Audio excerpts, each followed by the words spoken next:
Aí, gente, tudo bem? Estou aqui hoje para falar sobre um e-mail que recebo frequentemente, que é a pergunta sobre as influências do uso da finasterida 1 mg, aquela para queda de cabelo, né? Sobre a função sexual masculina, né? Que tem-se aí também a famosa síndrome pós-parada, onde o indivíduo tem uma disfunção erétil que não resolve e mesmo parando com a medicação, ele continua lesado pelo uso prolongado do remédio. Isso é verdade ou mentira?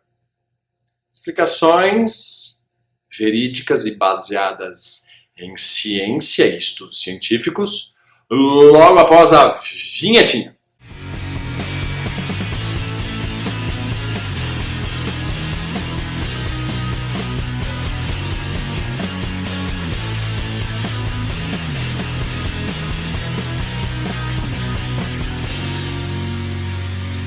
Então vamos lá, minha gente, vamos entender bem isso. De cara, só para vocês já saberem, finasterida 1 mg não causa nada, absolutamente nada de tenebroso.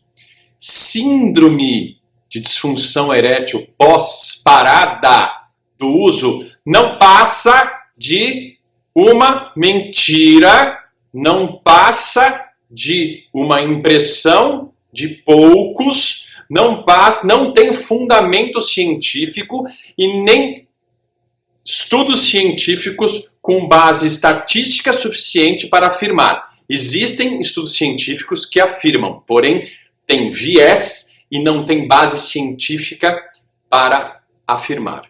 Eu estou falando tudo que vou afirmar hoje baseados em estudos científicos e revisões de artigos científicos numerosos, de estudos científicos onde participaram 20 mil homens, de estudos científicos onde foram acompanhados por mais de 5 anos de uso, de estudos científicos que foram acompanhados por médicos e cientistas médicos sobre todos os efeitos colaterais da finasterida.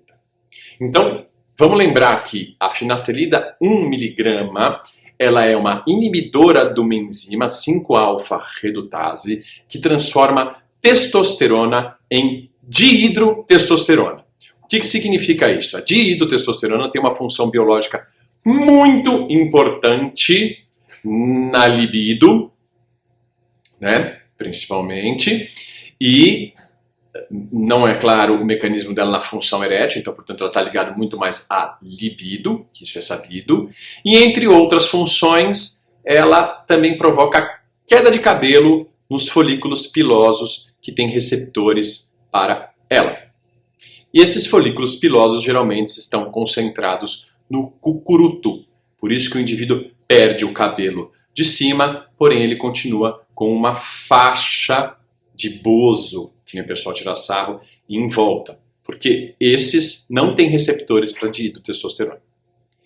A dose usada de 1 mg, ela só passa a ter efeito após 4 meses de uso da medicação, exatamente porque ela é acumulada lentamente no folículo piloso, ou seja, na base daquilo que produz o seu cabelo, e tem uma baixíssima concentração sérica, ou seja, no sangue, incapaz de causar grandes efeitos colaterais.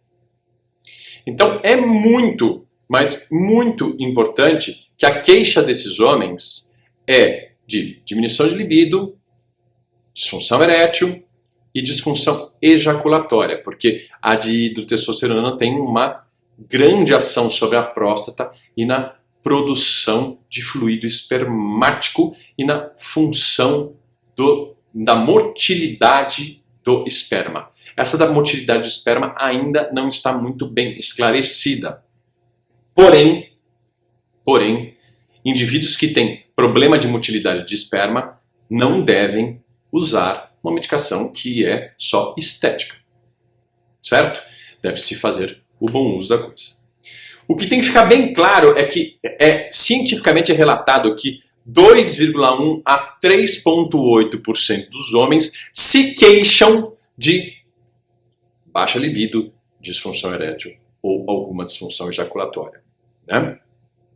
E que sabemos que, através dos estudos, mesmo com essas baixas porcentagens, através da boa orientação do paciente e da insistência do uso contínuo, esses efeitos desaparecem e ficam menores do que 0,03%.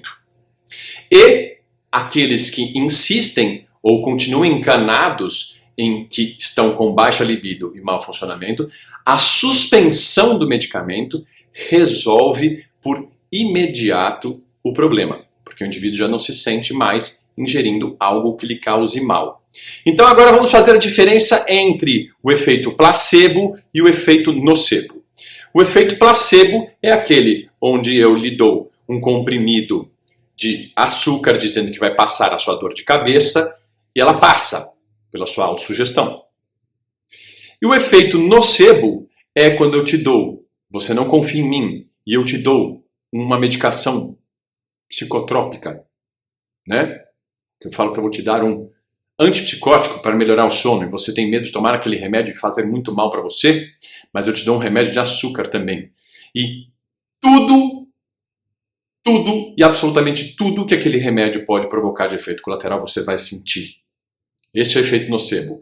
É quando você atribui a medicação que você toma, ou aquilo que nós estamos dizendo que é uma medicação, só efeitos ruins. É aquele indivíduo que vai lá e está com medo de tomar o remédio, lê a bula e tem todos os efeitos colaterais possíveis, até aqueles mínimos, aqueles menos de 0,00001 da população. Este é o efeito nocebo.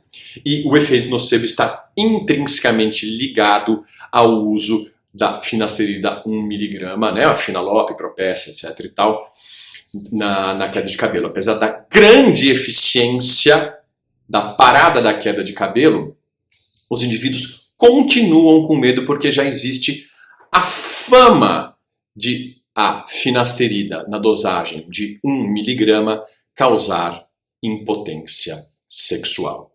Este é o efeito nocebo. Na hora que você prescreve, o indivíduo já ouviu falar, ou ele vai ler a bula, ou alguém já lhe fala, e você está tomando isso, e isso aí vai te dar disfunção erétil, e o indivíduo começa a ter queda de libido, tudo isso psicogênico, porque ele está sugestionado por tudo isso. Os estudos apontam isso, porque existem estudos onde você comparou um grupo que recebeu a medicação mesmo, a finasterida, que foi buscar tratamento para queda de cabelo e recebeu a medicação, mas foi entrevistado previamente, selecionado, que não conhecia esta falácia sobre, né, esta falácia sobre a finasterida 1mg, comparado com outro grupo que tomou, porém conhecia. A elevação da disfunção erétil nesse grupo que conhecia, né, o efeito foi aquela apresentada pelos placebo pela maioria da população, atingindo de 3% e 8%. Né? E daqueles que não conheciam, não aconteceu nada. Então está aí a grande indicação, né, o grande rabicho de que o efeito nocebo, ou seja, a sugestão de que o remédio lhe causa disfunção erétil, está aí presente e muito forte. Outro estudo datado de 98, 99, etc. e tal, comparou um grupo que recebeu placebo com um grupo, né, o placebo, ou seja, o remédio com o nome de finasterida, lá 1mg, sendo de açúcar, e outro grupo grande que tomou o remédio mesmo. E ambos tiveram o mesmo índice de disfunção erétil, de diminuição de libido e disfunção ejaculatória. O que será isso, né, gente? Será que não é a sugestão, né? Já está impregnado, né? O remédio já tem, a medicação já tem um estigma muito forte de fazer mal. Um outro estudo acompanhado por 5 anos e comparados com indivíduos que têm hiperplasia benigna de próstata, tomando 5 miligramas, ou seja, 5 vezes mais do que o usado para queda de cabelo, mostrou os mesmos resultados, menos de 2% inicialmente que tiveram queixa de disfunção erétil, e em 5 anos de acompanhamento, menos de 0,3 continuava se queixando ou apareceu disfunção erétil. Então, só comprova que com a insistência, o uso e a boa orientação, o indivíduo melhora. E esses, mesmo usando 5 miligramas, com a parada da medicação, conseguiram voltar a uma função erétil normal. Apesar de terem os estudos mal feitos, com viés que contradizem tudo isso, mas não tem validade estatística. Então, é muito importante afirmar que finasterida 1 miligrama é a melhor medicação com o melhor efeito, não há nada comparável a ela ao uso prolongado para a queda de cabelo. Em segundo, é de uso bastante seguro e cientificamente comprovado como seguro. Em terceiro lugar, os efeitos colaterais são mínimos e é papel importante do médico corroborar com esclarecer o que existe na mente das pessoas sobre finasterida e quebrar essa sugestão do efeito nocebo. E, em quarto ou quinto, eu não me lembro mais, é importante deixar claro que a retirada libera o indivíduo de qualquer coisa e não deixa ele com sequela nenhuma referente e que é uma medicação usada para fins estéticos e, portanto, uma escolha do indivíduo, ele não é obrigado a usar, né? E, por último, não devemos usar naqueles indivíduos que apresentam alguma disfunção espermática, ou seja, de motilidade do esperma. Aí tá meio... aí ainda não sabemos muito bem se tem grande influência. Então, finasterida 1 miligrama é seguro e a melhor medicação para o queda de cabelo, para alopécia androgênica masculina e não causa disfunção e nem síndrome pós-parada, que o pessoal fala por aí. É seguro e não deixa sequela para quem tiver encanado, tiver que parar.